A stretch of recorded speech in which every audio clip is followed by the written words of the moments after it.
Welcome to my channel Kalatmika. ನಾನು ವಿಜಯ. ಇವತ್ತು ವಿಶೇಷವಾಗಿ ತಿಂಡಿ ಪರೋಟ ಮಾಡ್ತಾಯಿದ್ದೀನಿ. ಇದು ಆಲೂಗಡ್ಡೆ ಪರೋಟ ನಮ್ಮ ಸದಾಗೆ ತುಂಬ ಇಷ್ಟ. ಇವತ್ತು ಸ್ಪೆಷಲ್ ತಿಂಡಿ ಮಾಡ್ತಾಯಿದ್ದೀನಿ, ಆಲೂಗಡ್ಡೆ ಪರೋಟ. ಇದು ಒಗ್ಗರಣೆ ಎಲ್ಲ ರೆಡಿ ಮಾಡಿಕೊಂಡು ಮಿಕ್ಸ್ ಮಾಡ್ತಾಯಿದ್ದೀನಿ. ಹಿಟ್ಟೆಲ್ಲ ಕಲಿಸ್ಕೊಂಡು ಇಟ್ಕೊಂಡಿದ್ದೀನಿ. ಇನ್ನೂ ಸುಲಿಯೋದಿದೆ. ಇದು ನಮ್ಮ ಸದಾ ಹೆಲ್ಪ್ ಮಾಡ್ತಾನೆ ನನಗೆ ಕೆಲಸದಲ್ಲಿ. ಇದು ಕಾಯಿ ಚಟ್ನಿಗೆ ರೆಡಿ ಮಾಡ್ಕೊಂಡಿದ್ದೀನಿ. ಇದು ಪುದೀನ ಹಾಕಿಬಿಟ್ಟು ಮಾಡಬೇಕು ಅಂದ್ಕೊಂಡಿದ್ದೀನಿ. ಇದು ಪುದೀನ ಕ್ಲೀನ್ ಮಾಡಿಬಿಟ್ಟು ಹೆಚ್ಕೊಂಡು ತೊಳ್ಕೊಬೇಕು.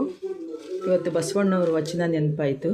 ಕಲಬೇಡ ಕೊಲಬೇಡ, ಖುಷಿಯ ನುಡಿಯಲು ಬೇಡ, ತನ್ನ ಬಣ್ಣಿಸಬೇಡ, ಇದಿರೊಳೆಯಲು ಬೇಡ, ಇದೇ ಅಂತರಂಗ ಶುದ್ಧಿ, ಇದೇ ಬಹಿರಂಗ ಸುದ್ದಿ, ಇದೇ ನಮ್ಮ ಕೂಡಲ ಸಂಗಮ ನೋಡುವ ಪರಿ. ಈ ವಿಡಿಯೋ ನಿಮಗಿಷ್ಟ ಆದರೆ ಲೈಕ್ ಮಾಡಿ, ಶೇರ್ ಮಾಡಿ, ಸಬ್ಸ್ಕ್ರೈಬ್ ಮಾಡಿ. ನಮಸ್ತೆ.